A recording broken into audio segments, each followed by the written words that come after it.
اعوذ باللہ من الشیطان الرجیم بسم اللہ الرحمن الرحیم السلام علیکم ورحمۃ اللہ وبرکاتہ۔ شعبان کا آغاز ہو گیا، رمضان المبارک کا بابرکت مہینہ بس آنے ہی والا ہے۔ تو رمضان المبارک کا مہینہ جو ہے یہ بہت ساری برکتیں اور خیر اپنے ساتھ لے کر آتا ہے۔ یہ تنہا نہیں آتا، جیسے مہمان آتا ہے نا تو اپنے ساتھ تحائف بھی لے کر آتا ہے،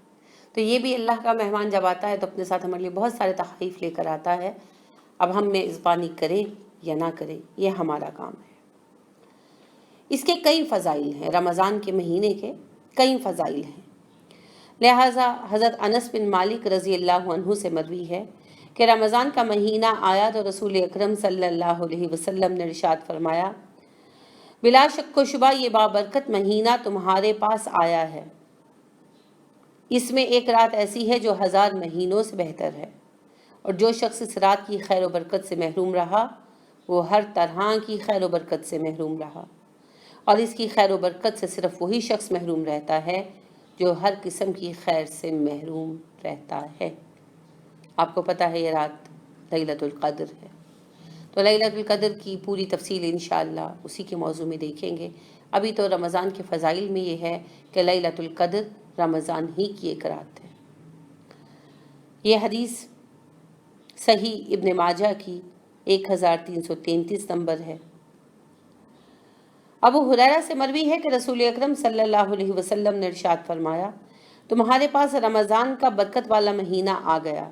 اللہ نے تم پر اس کے روزے فرض کیے ہیں، اس ماہ میں دوزخ کے دروازے بند ہو جاتے ہیں اور سرکش شیاطین کو جکڑ دیا جاتا ہے، اللہ کے لیے اس میں ایک رات ہے جو 1000 مہینوں سے بہتر ہے، جو شخص اس کی خیر و برکت سے محروم ہوا وہ ہر قسم کی خیر و برکت سے محروم ہوا۔ اب دیکھیے یہ صحیح الترغیب کی 999 نمبر کی حدیث ہے، نسائی کی 129 نمبر، احمد کی 230 نمبر، شعب الایمان کی 3600 نمبر، ان کے 3600 نمبر، اور تفسیر قرطبی میں 228 نمبر ہے جلد 2 میں۔ بات یہ ہے کہ رمضان اس قدر خیر و برکت لے کر آتا ہے اور ایسے خزانے لٹاتا ہے کہ نارملی کوئی بھی محروم نہیں رہ سکتا، مگر پھر بھی کوئی محروم رہے تو وہ پھر جان بوجھ کر رہا نا، یعنی اس نے خود چھوڑ دیا۔ اب دیکھیے اس میں کیسی خیر و برکت ہے۔ ابو ہریرہ رضی اللہ عنہ سے روایت ہے کہ رسول اکرم صلی اللہ علیہ وسلم نے فرمایا، جب رمضان کی پہلی رات ہوتی ہے تو شیطان اور سرکش جنوں کو جکڑ دیا جاتا ہے اور دوزخ کے دروازے بند کر دیے جاتے ہیں، اس کا کوئی دروازہ کھلا نہیں ہوتا، اور جنت کے دروازے کھول دیے جاتے ہیں، اس کا کوئی دروازہ بند نہیں ہوتا۔ ایک آواز دینے والا آواز لگاتا ہے، اے خیر طلب کرنے والے، نیکی کے کام کے لیے آگے بڑھو، اور برے کام کی طلب رکھنے والوں برے کاموں سے رک جاؤ۔ اور ہر رات کو اللہ رب کریم لوگوں کو جہنم سے کثرت سے آزاد کرتے ہیں۔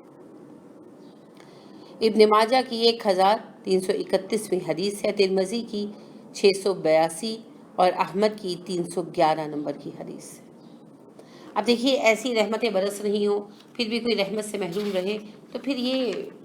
ظاہری بات ہے کہ خیر سے محروم رہنے کی بات ہے نا، اسی لیے آپ صلی اللہ علیہ وسلم بار بار کہتے ہیں کہ جو اس رات میں بھی خیر سے محروم رہا وہ ہر خیر سے محروم رہا۔ اس مہینے میں جو ایک اہم برکت ہے وہ ہے نزول قرآن، یہ نزول قرآن کا مہینہ ہے۔ اللہ رب کریم ارشاد فرماتے ہیں سورہ بقرہ آیت نمبر 185، شہر رمضان الذی انزل فیہ القرآن ھدی للناس ببینات من الہدی والفرقان فمن شہد منکم الشہر فلیصم۔ رمضان کا مہینہ ہی وہ مہینہ ہے جس میں قرآن اتارا گیا،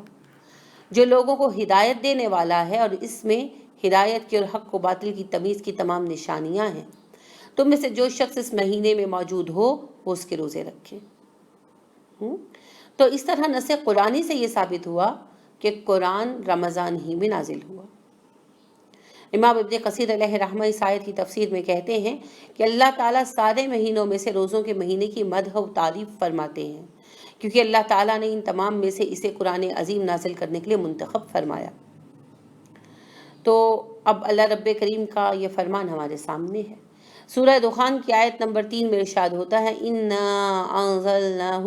فی لیلۃ مبارکۃ انا کنا منذرین، بے شک ہم نے قرآن کو ایک بابرکت رات یعنی شب قدر میں نازل کیا۔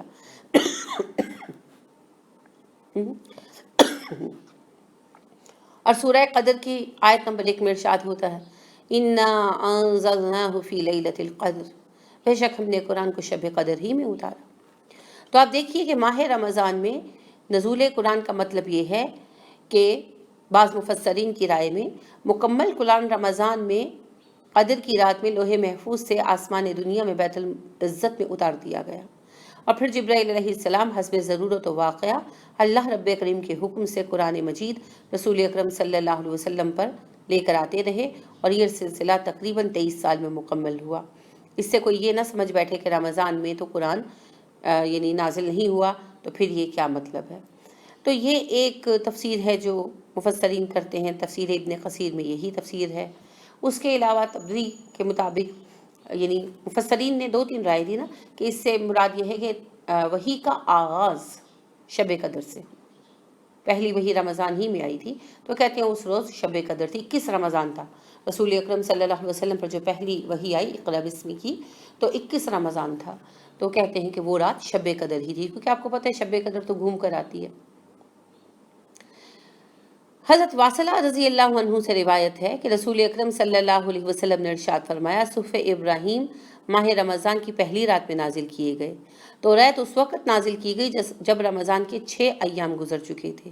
انجیل تب نازل کی گئی جب رمضان کے 13 ایام گزر چکے تھے، زبور اس وقت نازل کی گئی جب رمضان کے 18 ایام گزر چکے تھے، اور قرآن اس وقت نازل کیا گیا جب رمضان کے 24 ایام گزر چکے تھے، یعنی 25 رمضان۔ تو یہ صحیح جامع صغیر کی روایت ہے، اور اس کا نمبر 1497 ہے، مجموعہ صحیحہ کا 1575 نمبر ہے۔ تو جو اصحاب علماء سیر ہیں، جو سیرت کے علماء ہیں، ان کے نزدیک اس میں کچھ اختلاف ہے، بعض کہتے ہیں 21 اور بعض کہتے ہیں 25، مگر ان احادیث چونکہ صحیح ہیں کہ بنا پر 25 کی رائے کو فوقیت حاصل ہے۔ تو بہرحال رسول اکرم صلی اللہ علیہ وسلم پر جو وحی اتری، پہلی وحی، وہ رمضان کے آخری طاق رات میں اتری، اور اس لیے بھی یہ کہا گیا کہ رمضان میں قرآن اتارا گیا۔ تو یہ 2 رائے ہیں، ایک یہ کہ آپ پر پہلی وحی طاق رات میں اتری اس لیے کہا گیا، اور دوسرا یہ کہ فرشتوں کے حوالے کر دیا گیا قرآن مجید، اور آسمان پر بیت العزت میں آسمان دنیا پر رکھ دیا گیا، اس لیے کہا گیا۔ تو دونوں ہی رائے بیک وقت بھی صحیح ہو سکتی ہیں کہ دونوں ہی کام ہوئے ہوں، اللہ عالم بالصواب۔ تو بہرحال رمضان کی فضیلت میں ایک اہم فضیلت کیا ہے کہ یہ قرآن کے نزول کا مہینہ ہے، اسی لیے اس میں ہر کام کا اجر بڑھ جاتا ہے، ہر کام کا رتبہ بڑھ جاتا ہے، اور فرض و نفل دونوں کی برکت اور اجر میں کئی گنا اضافہ کر دیا جاتا ہے۔